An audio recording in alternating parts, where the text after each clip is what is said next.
Hello, my name is Naomi and today I'm going to be sharing with you my hero of faith from the Bible. Now my choice is Job. Now Job might seem like a little bit of a strange choice for hero of faith. I mean, you don't hear of many families deciding to name their son Job. And to be fair, since I chose this book, I haven't exactly been having a great time myself.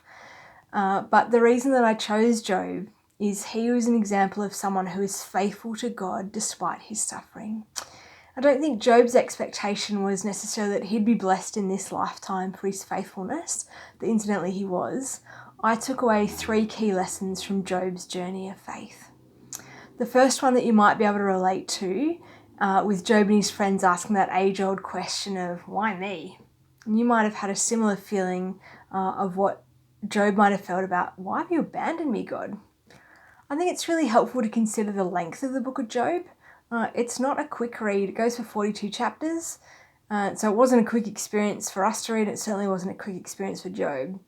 And the reality is, resilience and perseverance aren't things that are just learnt in a 1 or 2 day workshop. They're things that are learnt over a lifetime. My encouragement to you during this time, like Job, is to continue to hope in the Lord, like he does in Job chapter 12, verse 15, where he says, "Though he slay me, yet will I hope in him. I will surely defend my ways to his face."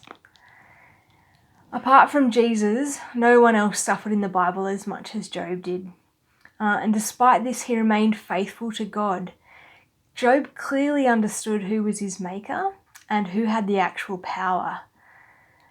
It goes on to say later in the Bible in James chapter 5, verse 11, "Behold, we consider those blessed who've remained steadfast. You've heard of the steadfastness of Job, and you've seen the purpose of the Lord, and how the Lord is compassionate and merciful."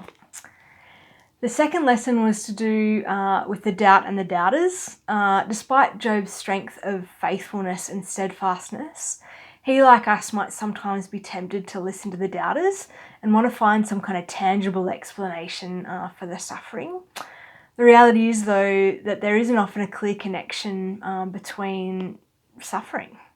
But something that is consistent and true is God's steadfast love, as is declared later in Job chapter 10, verse 12, where it says,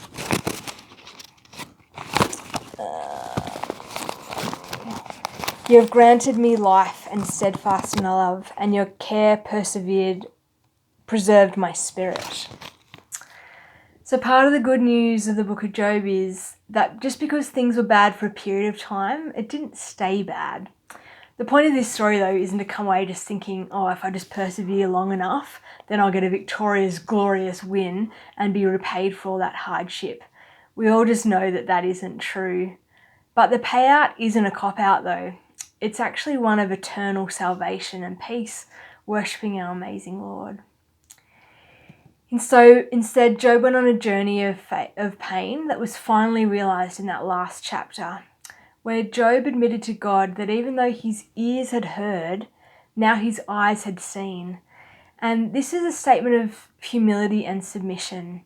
Essentially, it was a game changer for the way he came to understand the God that he was talking with. This led to a change prompted by repentance from chapter 42, verse 6. And can I encourage you to think about what this moment could be for you, where you recognise the dynamics of God's divine grace and what your response of repentance needs to be. Job came away from this accepting this really challenging set of circumstances with a deeper sense of his God's power and trusting him more. Instead of asking where is God in our pain, we need to maybe ask instead, who are we trusting in this? The final lesson is in the good news, that for us we can view the book of Job in the context of Jesus, who's come and paid that ultimate price for our suffering, for our salvation. We have a hope that we can cling to in the face of suffering, knowing that through him we can have, as it says in Philippians,